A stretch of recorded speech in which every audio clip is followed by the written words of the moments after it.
That night, moonlight seeped through the window, casting a soft glow across the silent living room. I sat facing Emma, my stepsister who had recently joined our family. From the moment she arrived, my life had been completely turned upside down. Emma was not an ordinary woman. Her beauty was cold and sharp, her eyes containing deep, mysterious secrets I could never fully explore. Whenever our eyes met, I always felt an underlying electric current, a strange tension I couldn't explain. Her presence was like a complex puzzle that continuously challenged my understanding of relationships and boundaries. Her long black hair cascaded over her shoulders, her skin as white as porcelain. Emma possessed an extraordinary beauty that made everyone stop and stare. She moved through spaces with an indescribable confidence, each step radiating a seductive and dangerous energy. I was always drawn to her presence, yet simultaneously afraid of those bottomless gazes that seemed to penetrate my deepest thoughts. "We are family," Emma would often say, her voice as cold as ice, but containing an irresistible allure. That statement always made me uncomfortable because I understood our relationship was far from simple. The word family felt like a thin veil covering something much more complicated and intense. My father had married Emma's mother just 6 months ago, bringing her into our lives like a sudden, unexpected storm. She wasn't just a new family member. She was a force that seemed to reshape everything around her. Her intelligence was as sharp as her beauty, and she navigated our family dynamics with a calculated precision that both impressed and intimidated me. During those initial months, I watched her carefully. Every movement, every gesture was a study in controlled elegance.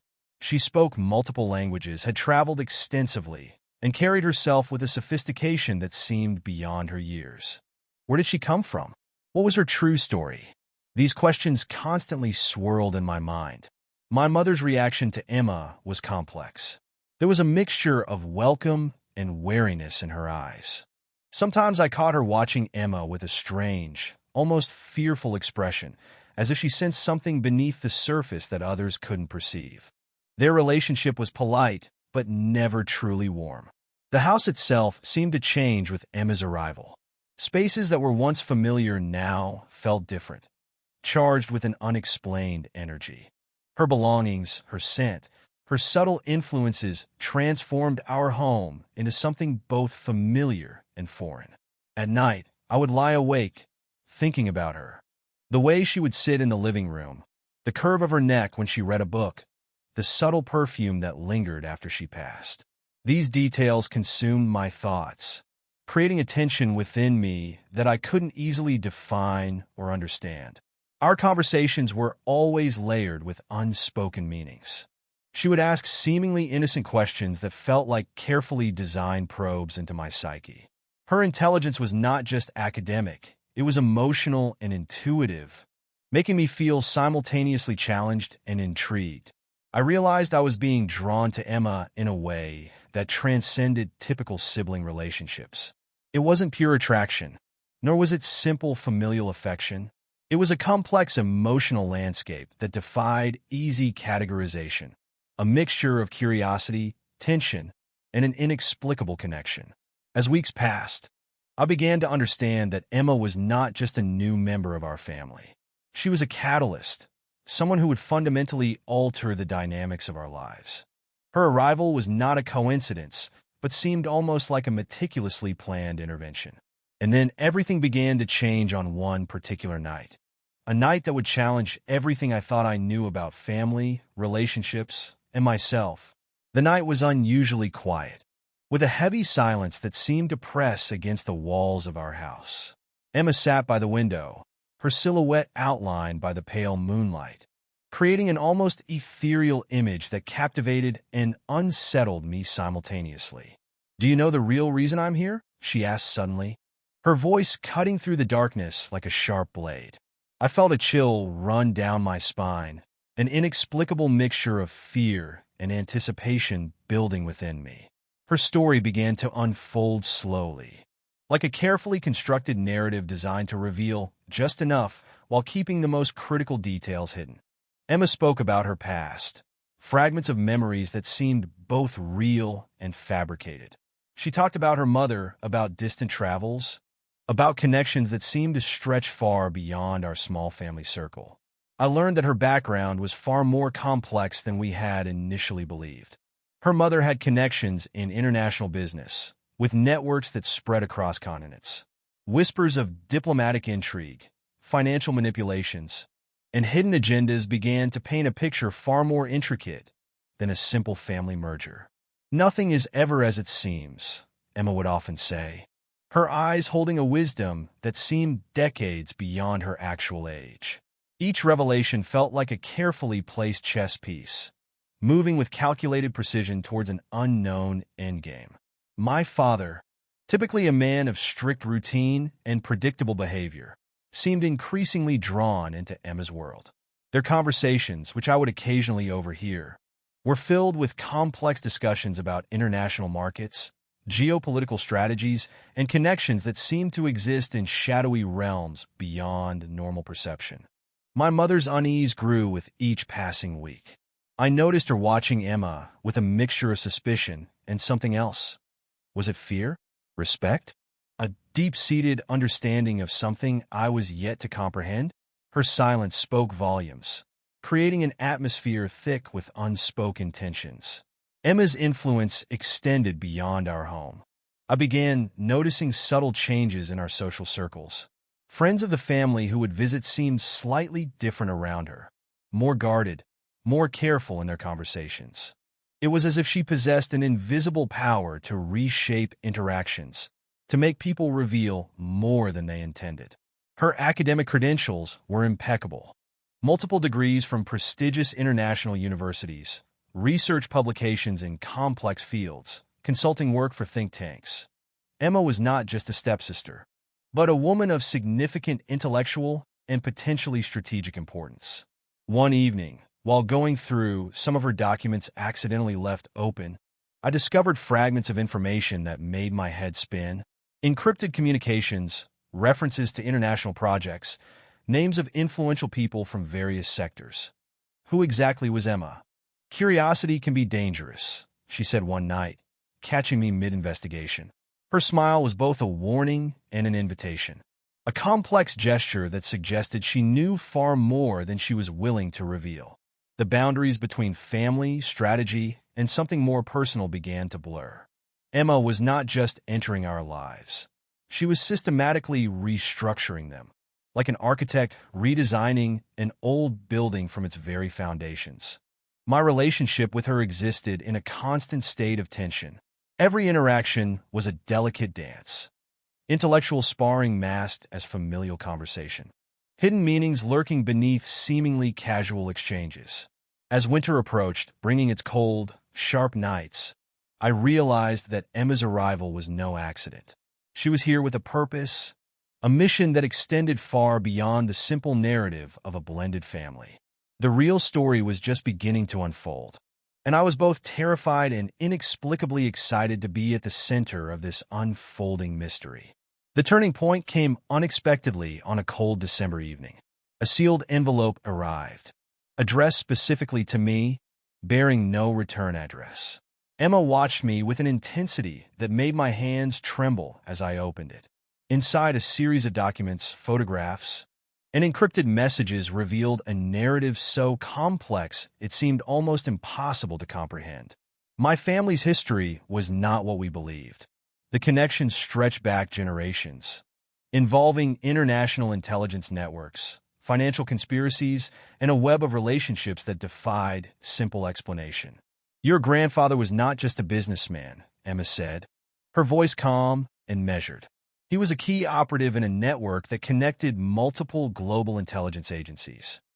The documents showed intricate connections between my family and various international organizations. Photographs depicted my grandfather in meetings with individuals whose names were whispered only in the most secret of political circles. Financial records revealed investments and transactions that spanned continents, hidden beneath layers of complex corporate structures. My mother's background, which had always seemed ordinary, now appeared extraordinarily complex. She wasn't just a suburban housewife. She had been carefully positioned, her entire life subtly guided by forces I was only beginning to understand. "Why are you showing me this?" I asked Emma, my voice barely a whisper. Her response was calculated. "Because you're the next piece in a much larger puzzle." The revelations came in waves. My father's business, which I had always believed was a simple consulting firm, was actually a sophisticated front for information gathering and strategic networking. Each contract, each international connection was part of a larger, more intricate design. Emma explained that our family was not just a random collection of individuals, but a carefully constructed unit with a specific purpose. We were players in a global game where information was the most valuable currency, and our roles had been predetermined long before we were even born. "You have a specific skill set," she told me, sliding additional documents across the table. "Your education, your experiences, they've all been subtly guided to prepare you for this moment." The documents revealed my own profile, academic achievements, psychological assessments, strategic training that I hadn't even realized I'd undergone. Every seemingly random choice in my life had been part of a larger strategy. My relationship with Emma was itself a carefully constructed element of this grand design. She wasn't just my stepsister. She was a handler, a guide, someone positioned to activate my true potential at the right moment. "We're not just family," she said, her eyes holding mine. "We're operatives in a network that spans continents." The weight of the revelation was overwhelming. Years of perceived normalcy crumbled, replaced by a complex reality that challenged everything I thought I knew about myself, my family, and our place in the world. My mother's occasional cryptic comments, my father's mysterious business trips, the carefully curated experiences of my education, everything now made a terrifying kind of sense. We were not a typical family, but a strategic unit designed to operate within global networks of power and information. Emma's role became clear. She was both a mentor and a mission coordinator, someone who had been prepared to guide me towards my true purpose. Her arrival in our family was not an accident, but a carefully planned intervention. "What happens now?" I asked, my voice trembling slightly. Her smile was both reassuring and dangerous. "Now we begin the real work." The night stretched before us, filled with possibilities and potential. The world I had known was gone, replaced by a complex landscape of strategic relationships, hidden networks, and a purpose far greater than I had ever imagined. My life would never be the same again. The training began immediately, with a precision that suggested years of preparation. Emma transformed our home into a sophisticated training ground, introducing me to skills I never knew existed. Language protocols, advanced communication techniques, psychological manipulation strategies. Each day brought a new layer of complexity. "Your mind is your most powerful weapon," she would repeat. Her training methods a blend of psychological conditioning and practical skills. Physical training complemented mental preparation, martial arts, tactical movement, advanced survival techniques. My body transformed. Muscles I didn't know I possessed became defined, reflexes sharpened, awareness expanded. What began as seemingly random exercises revealed themselves as carefully designed protocols for operational readiness. The first field test came unexpectedly. A routine business conference became my initial proving ground. Emma's instructions were crystal clear. Observe, collect, analyze. I was to be invisible, yet hyper-present, gathering information through subtle interactions and carefully positioned conversations. To the outside world, I appeared to be a young professional attending a standard corporate event. In reality, I was conducting a complex intelligence gathering mission. Each conversation became a strategic interaction, each handshake a potential information exchange. Information is a living organism, Emma would say. It breathes, moves, transforms. Your job is to understand its ecosystem. My father's network proved instrumental. His seemingly mundane business connections were actually sophisticated channels of global intelligence. Meetings that appeared routine were carefully choreographed information exchanges, with participants playing roles far more complex than their professional titles suggested. My mother, I discovered, was perhaps the most fascinating element of this intricate system. Her apparent suburban housewife persona masked decades of strategic positioning. She had been carefully maintaining a network of connections, her seemingly ordinary life a perfect cover for extraordinary activities. The global landscape was changing. Geopolitical tensions were rising, and our family's network was positioned at a critical intersection of information and strategic influence. Emma explained that we were not just observers, but active participants in a complex global chess game. Training intensified. Language protocols expanded. I learned to communicate through subtle body language, to read microexpressions, to understand the complex dance of diplomatic and corporate interactions. My world transformed from a simple, linear existence to a multidimensional strategic landscape. Technology became an extension of our operational capabilities.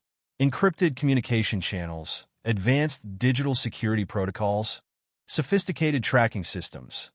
Our home became a high-tech operational center that would rival many intelligence agencies.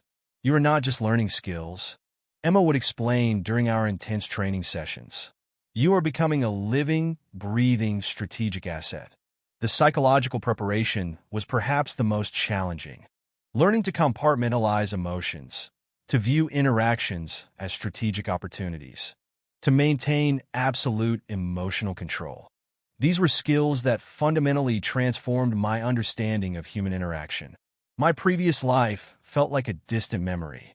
The person I was before Emma's arrival seemed like a naive projection, someone existing in a simplified version of reality. Now every interaction was a potential mission, every relationship a strategic connection. The global network we were part of was vast and complex. It wasn't aligned with traditional governmental structures but operated in the shadows, influencing global dynamics through carefully positioned interventions. We are the invisible architects, Emma would say, her voice holding both pride and a strange sense of responsibility. We don't create history. We create the conditions that allow history to unfold. As winter transitioned into early spring, I realized my transformation was complete. I was no longer just a family member, but an active participant in a global strategic network. My identity had become fluid, my purpose far more complex than I could have ever imagined. The mission was just beginning. The final phase of our mission arrived with a precision that felt almost supernatural. Global tensions were reaching a critical point, and our network was positioned at the epicenter of a potential paradigm shift. Emma's final briefing was delivered with clinical efficiency. Everything we've prepared for comes down to the next 72 hours, she said, spreading holographic maps and encrypted communication logs across our secure workspace. The target was a complex geopolitical intervention that would reshape international power dynamics. Our role was not to directly engage, but to strategically influence key decision-makers, creating subtle pressure points that would redirect global momentum. My psychological conditioning was put to the ultimate test. I would need to infiltrate a high-level international conference, positioning myself as a seemingly innocuous participant while conducting a sophisticated information gathering and influence operation. The preparation was meticulous. My identity was a carefully constructed legend, a young international consultant with connections across multiple sectors. Every detail of my background had been meticulously crafted, with layers of verifiable information that could withstand the most intense scrutiny. My mother's network proved crucial. Her seemingly mundane social connections were actually sophisticated channels of soft power, allowing me to navigate complex diplomatic landscapes with unexpected ease. Each introduction, each conversation was a carefully choreographed dance of strategic communication. The conference itself was a masterpiece of controlled chaos. Diplomats, corporate leaders, and government representatives moved like carefully positioned chess pieces. My job was to be both observer and subtle manipulator, creating micro shifts in conversation and perception. Emma watched from a remote location, providing real-time guidance through an almost invisible communication system. Her voice in my ear was calm, precise, guiding me through the complex social terrain with surgical precision. Remember, she would say, your goal is not to control but to nudge. Influence is about creating conditions, not dictating outcomes. As the conference progressed, I realized the true complexity of our mission. We were not just gathering information, but actively participating in a global recalibration of power dynamics. Each conversation, each strategic interaction was a potential turning point. The psychological pressure was immense. Years of training condensed into these critical moments, where a single misplaced word or gesture could dramatically alter the mission's outcome. My training had prepared me for this, to remain calm, focused, absolutely present. By the conference's final day, subtle shifts were already becoming apparent. Conversations I had initiated, seemingly casual interactions, were creating ripple effects across diplomatic and corporate networks. The true power was not in dramatic actions, but in carefully positioned strategic nudges. As I prepared to leave, Emma's final message came through. Mission accomplished. Prepare for extraction. The world would never know the intricate dance that had just occurred. To external observers, it was just another international conference.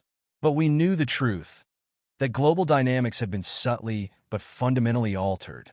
Returning home, I looked at my reflection. The person staring back was both familiar and completely transformed. I was no longer just an individual, but a strategic asset in a complex global network. Our family was not just a family. We were architects of a new global reality. The mission continues.